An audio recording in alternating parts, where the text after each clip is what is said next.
I stood at the sink, scrubbing the stubborn grease off the frying pan, when Emily stepped into the kitchen. She looked like she was headed straight to a high-end event, dressed in a sleek black outfit and heels that echoed sharply on the tile floor, giving her the air of someone stepping out of a fashion shoot. I glanced up, assuming she might mention dinner or make another comment about the mess I'd made. But she said nothing at first, just leaned against the counter and used the microwave's reflection to adjust her lipstick. Then, with the same tone one might use to mention the weather, she casually said, "I'm going out after work tomorrow and won't be back until the next day." My hand stopped mid-motion, sponge frozen against the pan. I blinked, unsure if I'd heard her correctly. "What do you mean? A work trip?" I asked, even though I already knew her role as an accountant didn't require overnight travel. Numbers and spreadsheets didn't demand that kind of commitment. "No, just going out," she replied, tossing the lipstick into her purse without meeting my eyes. What struck me wasn't just the statement itself, but how she said it, so matter-of-fact, like it didn't deserve further explanation, like I had no right to ask. I stared at her, expecting something else. A reason. A laugh, maybe. Some sign this was all just a joke. But she simply grabbed her car keys and slipped them into the same gym bag she always carried. The tension in the air was thick, almost suffocating. I tried again, keeping my tone steady despite the storm rising inside me. "Going where?" "Out.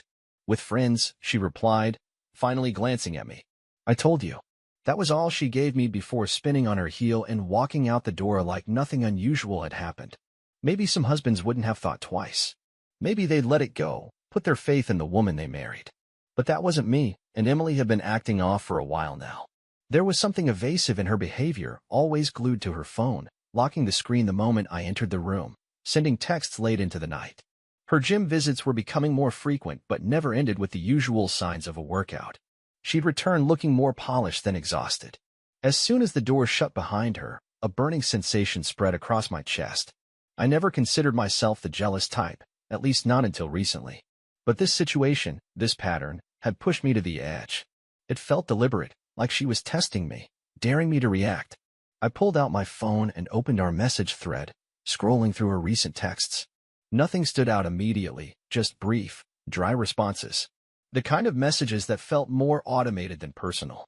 But then something triggered a memory. Last Friday, she'd claimed she had to stay late at work and later messaged me saying she was heading to the gym afterward, so I shouldn't wait up. But now that I thought about it, she hadn't come home looking like she'd exercised. No gym bag. No sweat. None of it lined up. A deep gut instinct hit me hard, the one that tells you the truth even when the facts are still out of reach. I didn't have evidence yet, but the pieces were starting to come together. I needed clarity, and fast. So I followed a hunch. A foolish one, maybe, but at that point, I was running on desperation. I walked over to the closet and pulled out her gym bag, the same one she always carried out the door. Slowly, I unzipped it. There were no workout clothes inside. No athletic shoes. No water bottle. Instead, I found a neatly folded blouse, a stylish pair of heels, and a box of breath mints. That was the moment it all became clear. She wasn't hitting the gym. She was meeting someone, and whoever she planned to see the next evening, it definitely wasn't a group of friends. My heart started pounding so hard I had to sit down. My mind was spiraling, racing through every red flag I'd ignored, every moment she'd quietly disappeared. I wanted to lash out, to call her on the spot and unload all my suspicions and anger. But I held back. I knew I needed more than suspicion. I needed certainty, undeniable proof. That's when it struck me like lightning, sharp and undeniable. If she was lying, and I was convinced she was, I had to catch her in the act. Her vague excuses and emotionless responses weren't enough anymore. No more second-guessing myself. I wasn't being irrational. I wasn't making this up. Something was happening behind my back, and by tomorrow, I planned to uncover the full truth. I carefully placed everything back in her bag, ensuring nothing appeared disturbed, and returned it to the closet exactly as I'd found it. My pulse throbbed in my temples like a slow, steady drumbeat, anger and anxiety rising in tandem. That night, I barely slept. My mind was on a loop, replaying her lies, dissecting every moment from the past few weeks. I couldn't help but wonder, had this started recently, or had it been happening much longer than I realized? Every excuse, every supposed gym session, every late night suddenly seemed suspicious. The following morning, I was up before Emily even stirred. She was still curled beneath the covers, sleeping soundly as if she didn't have a single worry in the world. I found myself staring at her, trying to wrap my head around how effortlessly she could fabricate lies. Her face was a blank slate, no remorse, no flicker of guilt, no trace of the betrayal I knew was simmering just beneath the surface. She appeared almost angelic, too flawless to suspect. I went through my usual morning routine, fixing myself some breakfast and pretending everything was perfectly fine. We exchanged only a few words, a generic greeting and a casual goodbye. She gave me a quick kiss on the cheek before heading out the door to work. It followed the usual pattern, nothing out of the ordinary on the surface. But deep down, something was off. That kiss, it lacked warmth, felt robotic. There was no sincerity in it. It reminded me of someone acting in a low-budget play, trying too hard to stick to the lines. The moment she left, I kicked my plan into gear. I knew her routine, work first, and then her mysterious detour. She'd already mentioned she wouldn't be home that night, claiming she'd return the following morning. That gave me all the time I needed to dig into the truth. I made some calls, one of them to a tech-savvy friend who specialized in tracking software. It wasn't my proudest moment, but I felt cornered. He quickly hooked me up with a simple app that could follow her phone's location discreetly. Just one quick installation, and I could trace her movements in real time. Everything was lining up. When she came home briefly after work to grab her things, I acted nonchalant. I casually asked what time she expected to be back the next day, putting on an air of indifference. Without missing a beat, she mentioned staying over at a friend's place after their evening out and returning late in the morning. Every sentence she spoke now felt soaked in deception. Even when she tossed a "love you" over her shoulder as she left, it rang hollow, like she was reciting a line in a game where only she knew the rules. The second the door shut, I unlocked my phone and launched the tracker. Her location started drifting, not toward any gym or familiar restaurant, not even remotely close. It was heading directly toward a hotel. A hotel. That single word hit like a blow to the chest. My heart slammed against my ribs as I stared at the screen, disbelief giving way to boiling rage. She wasn't even trying to cover her tracks anymore. The audacity of it all, she thought I'd never catch on. She believed I was clueless, oblivious to the truth unfolding before me. But she misjudged me. That's the problem with people like her. They assume you're blind, that you'll sit quietly while they manipulate everything behind your back. Not this time. I grabbed my keys, pulled on a jacket, and headed out. If she planned to meet someone at a hotel, I was going to be there when it happened. It wasn't just about catching her red-handed. It was about witnessing the look on her face when she realized the curtain had finally dropped. I drove without thinking, my hands gripping the wheel until my knuckles turned pale. My mind raced, not with anger anymore, but with a chilling resolve. That moment where your emotions burn away and leave nothing but determination. I wasn't just chasing her anymore. I was pursuing the truth that would crack everything open. The app pinpointed her dot, unmoving now, parked outside a place called the Regent. It was a high-end, boutique-style hotel nestled downtown, the sort of venue you'd choose if you were trying to impress someone. Definitely not where you'd casually crash after a girl's night out. My stomach twisted as I parked across the street, eyes fixed on the entrance. The revolving door spun lazily as business people moved in and out. I checked the app again. Her location hadn't budged. That was all I needed to see. There was no longer any room for doubt. She wasn't there on a work call, and she clearly wasn't with her girlfriends. I sat and waited. Seconds dragged into minutes, each one pulsing in my ears like a countdown. And then, there she was. Emily stepped out of a cab, heels clicking against the sidewalk. She looked absolutely stunning, her hair styled to perfection, wearing a dress I'd never seen before, elegant and clearly expensive. But what struck me most was her demeanor. She walked with a boldness, a confidence that told me she knew exactly what she was doing and didn't care who might see. Then, from the hotel entrance, a man appeared. He was tall, dressed in a sharp designer suit that practically screamed wealth. He smiled like someone who had the world in his pocket and placed a hand on the small of her back as they entered the building together. That moment froze me in place. My whole body went rigid, heat flaring through my chest like fire. There it was, undeniable evidence. For a few seconds, it felt like I couldn't breathe. My vision tunneled, zooming in only on the two of them. Her expression, that smile she flashed, once reserved just for me, was now directed at a stranger. The sound of blood rushed in my ears, but I held myself together. I couldn't just charge in there and cause a scene, no matter how much I wanted to confront them. I needed to keep my composure. I had to be smarter than that. I stood there, watching as they slipped through the revolving doors and vanished into the hotel's lobby. The urge to charge in after them was nearly unbearable, but I forced myself to stay put. I needed to think this through. Storming in without a plan wouldn't help anything. So, I did the next best thing. I called the hotel. It sounds absurd now, but at the time, I was desperate and grasping for answers. Hi, I'm trying to reach my wife. She's staying at your hotel tonight, I said, doing my best to keep my tone calm and casual. Of course, sir. May I have her name? The receptionist asked, her voice as professional and composed as ever. I gave her Emily's full name, though my chest felt tight, like my heart was lodged in my throat. One moment. There was a brief silence before she returned. Yes, Mrs. Taylor is checked in. Would you like me to transfer you to her room? Her room. That phrase echoed in my head. She hadn't mentioned staying with coworkers or friends. This wasn't a group trip or work-related booking. It was her own room. I thanked the receptionist with trembling hands and ended the call. I couldn't wait around any longer. I had to see the truth for myself. Stepping out of my car, I crossed the street and entered the hotel with determined steps.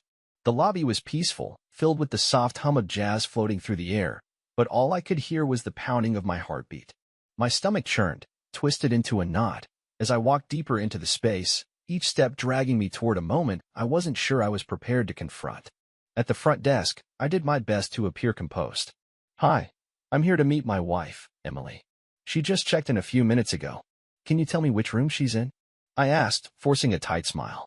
The desk clerk, a young man with neatly slicked back hair, glanced up at me, then tapped away at his keyboard. Yes, she did just arrive. Room 504.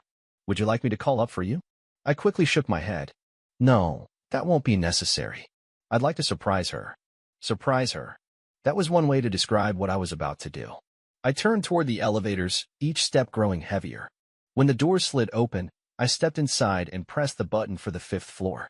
As the elevator rose, the hum of the motor seemed to strip away each layer of my life. The ding announced my arrival at the 5th floor, but the silence that greeted me felt more like a warning than a welcome. The hallway was hushed, the kind of quiet that feels suffocating when you know something inside you is about to break.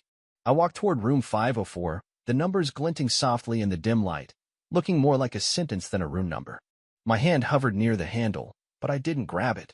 I didn't knock right away either. I simply stood there, paralyzed, every instinct urging me to turn and leave. But I stayed. I had come too far.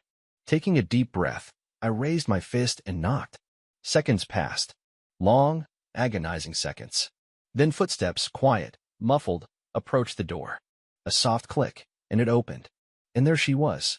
Emily. Seeing her standing there didn't feel real, as if I had stepped into an alternate reality where everything looked familiar but nothing made sense. For a brief second, her eyes went wide, betraying the panic she tried to hide. Then, just as quickly, she masked it with annoyance. What are you doing here? She snapped, her voice low and tense, clearly trying not to be overheard. I couldn't respond immediately. My focus had shifted past her. I was trying to make sense of the room behind her. A warm lamp cast a soft glow over the bed, and there he was. The man in the suit. Jacket off, tie loosened, lounging on the bed's edge like this was his space, like he belonged there. He glanced at me with an air of indifference, like I was nothing more than an interruption to his evening. And who's this? He asked, cocking an eyebrow as though he had every right to be curious. Emily stepped forward, cutting off my view of him, her fingers tightening around the doorframe. I asked you a question, she said more firmly this time. Why are you here? It stunned me. No guilt, no panic, just irritation. As though I was the one intruding. As if I had crossed some invisible line. I think the better question, I replied, my voice thick with a fury I was barely managing to hold back, is what exactly you're doing here. And who is this guy, Emily? She folded her arms across her chest and shot me a hard stare, not even glancing back at him. This isn't what it looks like, she said, reaching for that tired, overused phrase. I felt my blood boil. Not what it looks like. You booked a hotel room, and this guy is here, clearly not just passing through. And you expect me to believe there's some innocent explanation? Don't treat me like I'm an idiot. Emily rolled her eyes in frustration. Derek, calm down. This isn't some kind of soap opera. That did it. A bitter laugh escaped my lips, sharp and joyless, like it hurt just to let it out. Calm down? Are you serious right now? You told me you were going out with friends. Instead, you're here, in a hotel room with him, I said, gesturing toward the man who hadn't even moved. So how about you explain what's really going on here? She exhaled sharply, the sound laced with irritation, as if she were addressing a toddler who just wouldn't listen. All right, she said. You want honesty? Here it is. I've been involved with someone else. My entire body stiffened. Hearing those words, spoken so nonchalantly, landed like a blow to the stomach. My knees nearly buckled, but I somehow managed to stay on my feet. Deep down, I had already suspected something was wrong. The signs had been there for weeks. Still, hearing her confess it with such ease, without the faintest trace of guilt or sorrow, felt like the ground had vanished beneath me. You've been seeing someone else? I repeated slowly.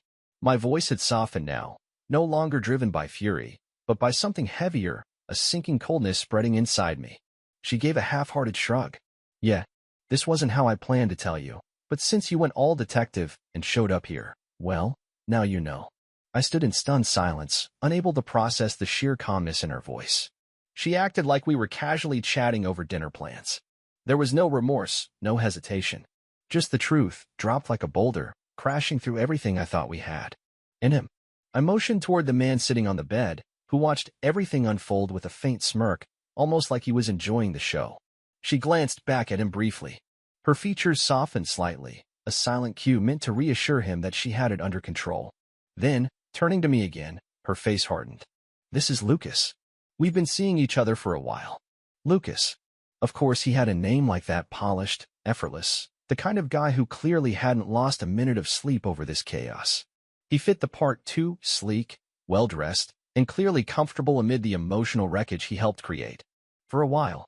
I echoed, the words dry and difficult to say. How long? A few months, she said, as casually as if she were listing what she ate for lunch. My mind reeled. Everything blurred. A few months? She had been sneaking around behind my back for that long, living a double life while I was completely in the dark. And now, she was standing there, acting like I was the one being unreasonable. I turned to Lucas, who hadn't moved a muscle. His arms rested loosely on his knees, and he looked at me with mild amusement, as if he were watching a sad movie play out in real time. Part of me wanted to wipe that smug look off his face, but I held back. I wasn't about to give him the satisfaction of watching me lose control. So that's it. My voice shook. After 7 years, you're just done? You're throwing everything away for this? Emily didn't even blink. Her expression was blank, maybe even a little bored. Derek, don't turn this into some big tragedy. Things haven't been good for us in a long time. You know that. Her words cut deep. She spoke like this was a slow, mutual unraveling, not something she had detonated behind my back. As if we'd both silently agreed to let everything fall apart. So your answer to that was to cheat? I asked, disbelief turning to fury. To sneak around with someone else instead of facing me? She let out another sigh, her tone even more dismissive this time. I didn't mean for it to happen this way, all right? But it did. And now we're here. There's no use in dragging it out. No remorse. No regret. Not even a flicker of second thoughts. She had already moved on. Her mind was made up long before I ever realized anything was wrong. I could feel something inside me crack, something that had quietly held me together through the uncertainty. And now it was just gone. I looked again at Lucas, then back to her. Are you in love with him? For the first time, she paused, but only for a heartbeat. I don't know, she said softly. Maybe. But that's not really what matters anymore, is it? I stood in silence, letting her words take hold. It was painfully clear now, whatever we had, whatever I thought we were building together, was already lost. Standing there in that quiet hotel room, I saw the truth. Her choice had been made long before I arrived. She tilted her head and gave me a tiny, almost mocking smile. So, are we done here, Derek? Her question lingered in the air, cutting deeper than anything else. The tone, that smirk, it was like this whole moment was nothing but an inconvenience to her. I could feel my entire body tense, no longer trembling from heartbreak, but from sheer, burning rage. Every muscle clenched, my chest rising and falling rapidly as I tried to keep it all inside. I looked at her, the woman I thought I knew better than anyone, and realized I didn't recognize her anymore. This wasn't the Emily I had married. This wasn't the person I had built a life with over the years. This woman standing in front of me felt like a stranger, someone cold, detached, and entirely unfamiliar. But she wasn't finished. Her voice sharpened, turning more venomous. What did you expect? She asked. That I'd just sit at home, waiting endlessly for you to finally see me again? You were always too wrapped up in your work, your own world. You stopped noticing me a long time ago. You think I didn't see you? I shouted, my voice cracking with disbelief. Everything I did, the late nights, the sacrifices, it was all for us. For you. And this is how you repay me. She rolled her eyes and crossed her arms tightly, like she was dealing with someone who just didn't get it. Oh, come on. Don't pretend like you're some kind of martyr now, she snapped, her voice firm and unwavering. This has never been about your career, Derek. It's always been about you being emotionally absent. You were physically present, sure, but it felt like I was invisible to you. I got tired of feeling that way. My response came sharp and louder than intended, every word landing like a jab. So your brilliant solution was to run into someone else's arms? Rather than confronting me or even trying to salvage what we had, you just, what? Started something with him. I gestured toward Lucas, who hadn't budged an inch. He stood there like some smug spectator, taking in the whole messy scene like it was a reality show he couldn't get enough of. Emily didn't even blink. I wasn't sneaking around, Derek. I moved on. You were never going to change. Lucas? He actually sees me. He cares about me. I scoffed, finally locking eyes with Lucas for the first time. Cares about you? Sure, I bet he does. He must be deeply concerned for your happiness, I said, sarcasm dripping from every syllable. Lucas finally entered the conversation, reclining casually on the edge of the bed, his hands behind his head like he was sunbathing. Look, man, I get that this hurts. But whatever's between me and Emily didn't just happen overnight. It's been building for a while. This wasn't some random thing.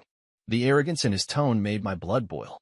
He was acting like we were equals in this situation, like I should just accept it and walk away quietly. You really think you're doing her a favor? I asked, my voice low but tight with fury.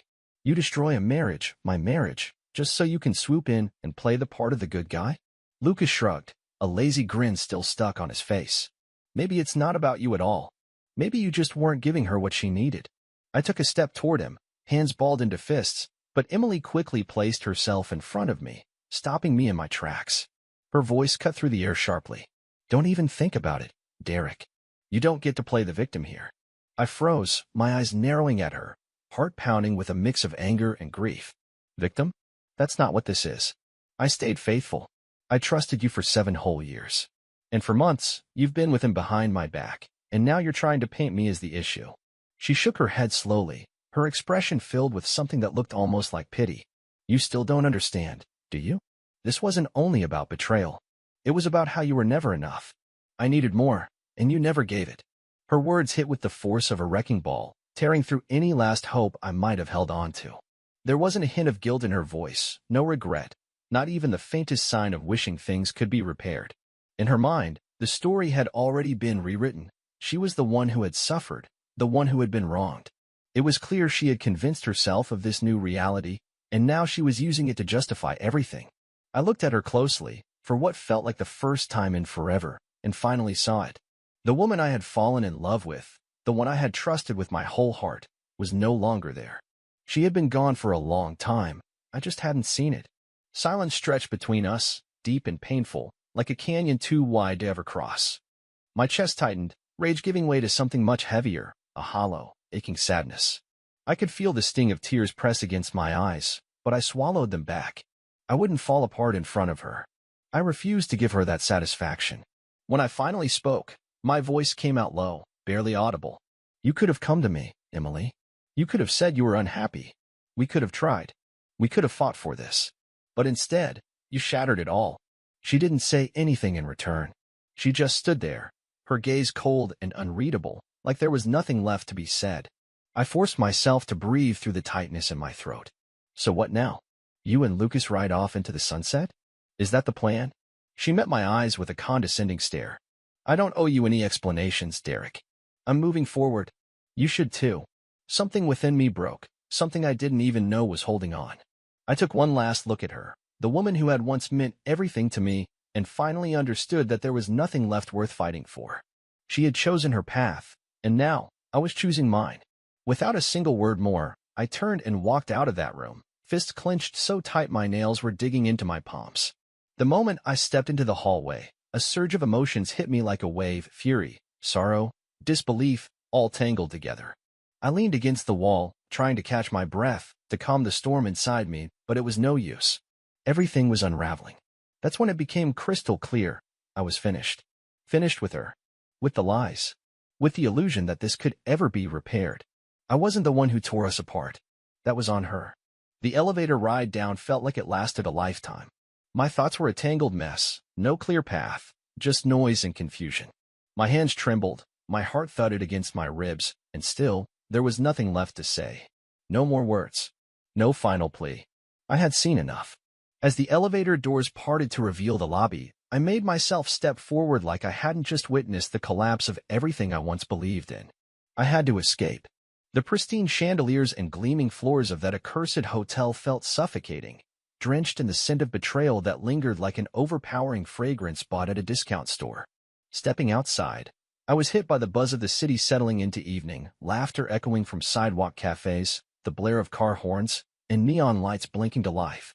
It was jarring how the world didn't pause, how everything carried on as if my life hadn't just been ripped apart in a single, devastating instant. I didn't make it far. Before reaching my car, my knees buckled and I dropped onto the nearest bench. The adrenaline that had kept me going finally drained away, leaving me hollow. I stared at the traffic flowing past, but my eyes didn't register any of it. All I could feel was that creeping numbness, an emptiness that takes over when the gravity of your loss finally sinks in. Emily wasn't just gone, she had become unrecognizable. The woman I loved had turned into someone else entirely, someone capable of shattering my heart and handing it off to another man like it meant nothing.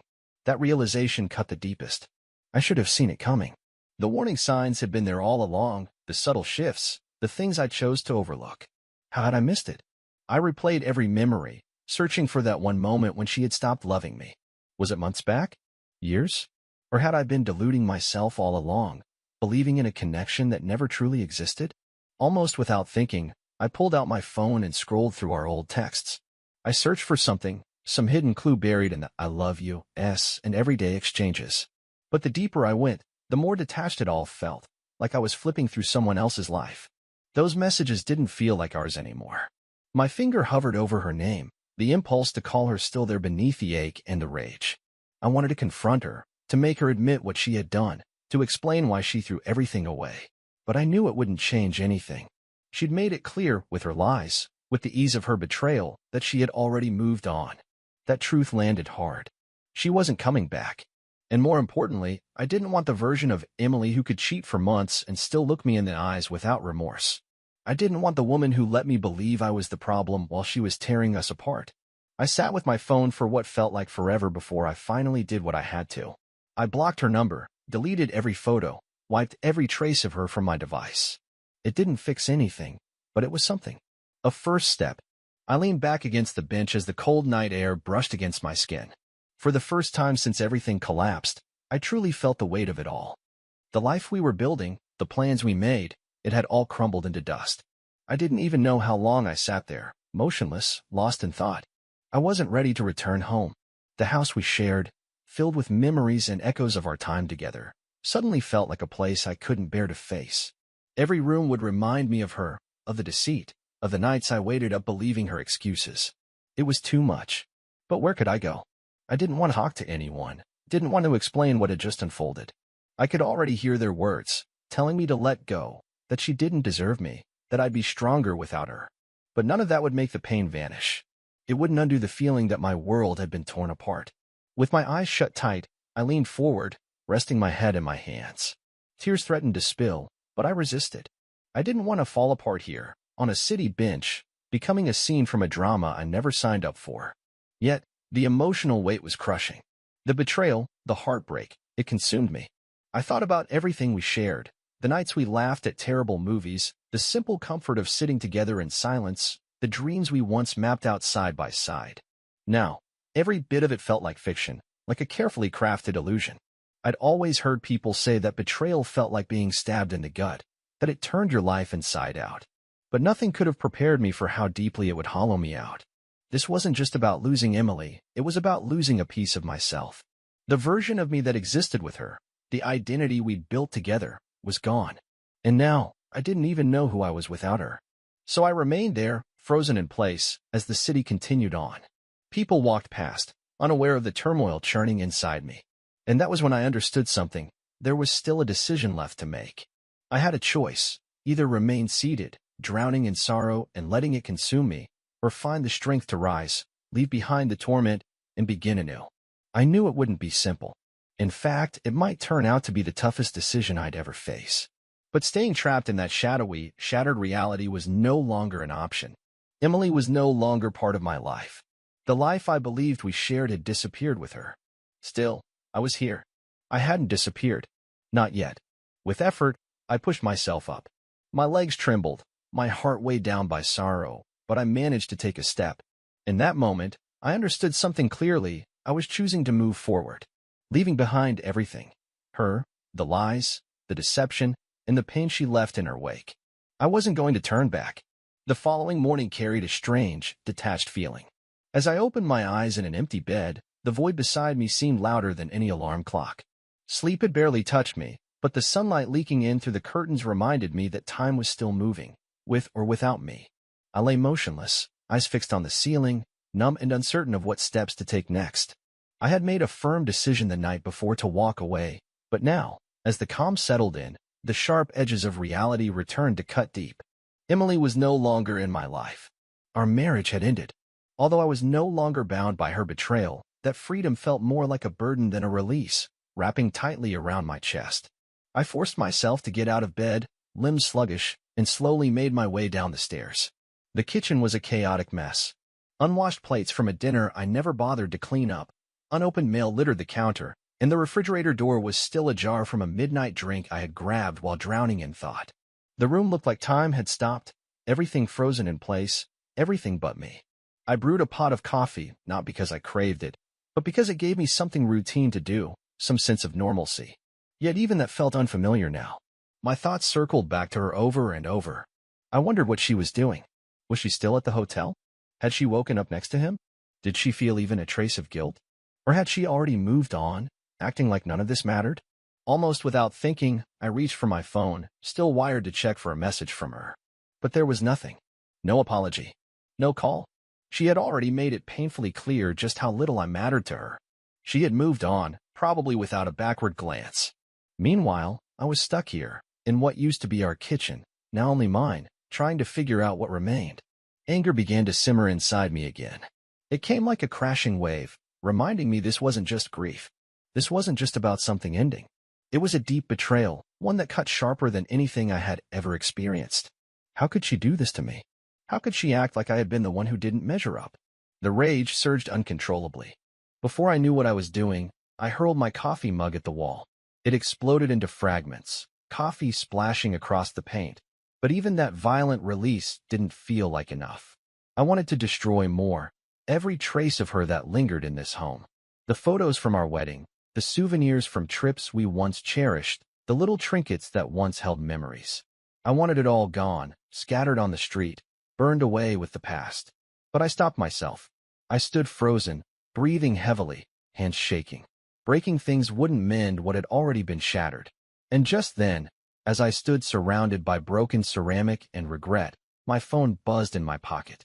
My heart jolted, clinging to a desperate hope that maybe, just maybe, it was her. Maybe she had realized what she had done. Maybe she was ready to talk. But when I looked at the screen, it wasn't her. It was her mother. I stared at the name for a few seconds, uncertain whether I should answer. Sandra had always been kind to me. We weren't especially close, but she had always treated me like part of the family, checking on me during holidays, sending me cards for birthdays Emily usually forgot. I didn't know if Sandra was already aware of what had happened, or what version of the story Emily might have told her. Still, I answered the call. "Hey, Sandra," I said quietly, my voice still hoarse and heavy from everything I'd been through. There was a brief pause, like she was searching for the right words. "Derek," she finally said, her tone soft and filled with concern. I don't know everything that's going on, but Emily called me last night. She told me you too, that things are over." Hearing those words from someone outside of my personal storm made it all feel even more real. I rubbed my forehead, the truth settling in again like a weight pressing down. "Yeah," I murmured. "That's one way to describe it." Sandra exhaled a long, weary sigh that seemed full of compassion. She didn't go into detail, but Derek, I've known my daughter her whole life. And if she's hurt you somehow, I am so sorry. I may not know what happened, but I want you to know I'm here, if you ever need someone to talk to. Her response caught me completely off guard. I had braced myself for her to defend Emily, to claim I had misunderstood, that I wasn't seeing things as they really were. I expected some kind of excuse. Instead, her tone carried a quiet regret, as though she knew her daughter was fully capable of the betrayal I had witnessed firsthand. "I appreciate you saying that," I managed to reply, my voice trembling slightly. "It really means a lot. It's just a lot to process right now." "I get it," Sandra said gently. "I'm not going to push you. Just take care of yourself, okay? You don't deserve any of this." Hearing those words, "You don't deserve this," hit harder than I ever anticipated. After all the accusations Emily had thrown at me, all the venom in her words, I had begun to doubt myself. Maybe I hadn't been enough. Maybe I had overlooked something important, failed her in some way. But Sandra's quiet reassurance, hesitant as it was, reminded me that Emily's cruelty wasn't justified, no matter her reasons. I didn't deserve to be treated like that. Once we ended the call, I stood still for a moment, staring at my phone as a wave of fatigue settled deep in my chest. I couldn't keep living like this, replaying that night over and over in my mind, reliving every painful detail like I was stuck in some kind of emotional loop. If I truly wanted to heal, to move on with my life, I had to let go of Emily, not just physically, but mentally and emotionally too. I needed to stop giving her control over my mind. I moved through the house slowly, opening doors and drawers, uncovering the remnants of her presence. Her clothes still hung in the closet, her books lined the shelves, and little personal items were scattered throughout the rooms, pieces of her left behind when she bolted off with Lucas. I found boxes and bags and began packing everything up. With each item I tucked away, it felt like I was reclaiming my space, piece by piece. By the time I finished, the house felt emptier than it had in weeks, but in a comforting, peaceful way. The silence didn't feel heavy anymore. It felt like I could breathe again. For the first time in what felt like forever, the house felt like it belonged to me. I didn't know what the future held. I hadn't decided whether I'd file for divorce immediately or take time to sort through my emotions. But for now, this moment was enough. I sat on the couch, surveying the now bare walls and shelves. It wasn't much, but it was a beginning, a small but powerful step toward healing and rebuilding what had been broken. The following days blurred together in a haze of quiet reflection and deliberate choices. Every little action, from sealing up another box of Emily's belongings to deleting one more memory from my phone, felt like a burden lifted. It wasn't about pretending she never existed. Our years together had been real, both the good and the bad. But I wasn't going to let her betrayal define me or weigh me down any longer. Eventually, I found myself sitting with the divorce papers in front of me. I hadn't rushed the decision. I'd given myself time to consider every possibility, even entertaining that faint, foolish hope. Was there a chance to fix this? Could a conversation change anything? Could I somehow forgive her? But then, that night came back to me in vivid detail. The way she had looked at me, cold, distant, as though I were nothing more than an obstacle she had finally shaken off. Her lies, her indifference, the way she had made our marriage feel disposable. That wasn't something I could forget. Or forgive. Trust, once shattered like that, couldn't be repaired. So I signed the papers. No grand gestures, no dramatic confrontation. Just a quiet moment, a few scribbles on the page, and it was over. Emily's chapter in my life was officially closed. Painful, yes, but also eye-opening, full of hard-earned lessons I hadn't seen coming. Weeks passed without a word from her. I suspected she thought I'd come crawling back, desperate for reconciliation. But she had misjudged me. She didn't realize I had finally seen through her deceit. I wasn't going to be some lingering figure in the background of her new life with Lucas. That version of me was gone. Then, completely out of nowhere, a message lit up my phone. It was from Emily. Just a short, casual text, as if she hadn't shattered everything we had built. "Hey, hope you're doing okay. Can we talk?" The audacity of it made me laugh, a bitter, humorless sound. Now she wanted to talk? After everything she had done, she thought a conversation could patch it all up? I didn't respond. I couldn't. There was nothing left to say. I wasn't going to let her pull me back into her chaos. I had already spent too long questioning her choices, wondering what I could have done differently. That time was over. The truth is, in those weeks of silence, I discovered more about myself than I had during the entire span of our relationship. It wasn't just about letting go of Emily. It was about letting go of the version of myself that existed in that marriage. Somewhere along the line, I had started to disappear, reshaping myself into the person I thought she wanted me to be. I had gradually let go of everything that once brought me joy. My passions and hobbies, the very things that made me feel alive, were abandoned. I became a mere echo of her wants and preferences, while my own faded quietly into the background. But now, with time and space on my side, I could begin the journey back to myself. I started slowly, dusting off books I hadn't read in ages, taking long aimless walks just to be alone with my thoughts. It wasn't some grand reinvention, but it felt like movement in the right direction. One afternoon, I felt a pull toward a place I hadn't visited in many years, a hiking trail I once cherished, one Emily never enjoyed. The trail wound through the forest, and as the sun began its descent, golden light filtered through the trees, bathing everything in a warm glow. Standing at the summit, overlooking the vast horizon, a wave of calm washed over me. For the first time in weeks, maybe even months, the noise in my mind dulled, and I could finally breathe. In that stillness, clarity found me. This wasn't just about letting go of Emily. It was about releasing the version of myself that had clung so tightly to something that was already unraveling. I no longer recognized the man who had once begged for scraps of affection from someone who couldn't see his worth. That chapter of my life had ended. I had closed it. Emily had reached out. Her message still sat unopened on my phone. I didn't need her explanations, her attempt at an apology. I didn't need anything from her to move forward. I had already found what I needed in the quiet moments, in the small efforts to rebuild myself from the ground up, without her. By the time I made my way back down the trail, the sun had disappeared beneath the horizon, and the sky had transformed into a canvas of soft pinks and deep oranges. It was breathtaking. And right then, I felt something unexpected, hope. Not for a dramatic reunion or a final confrontation. No, this hope was for myself, for the new life I was piecing together from the ruins of what once felt like everything. Emily was a part of my past, but now I was stepping into a new beginning.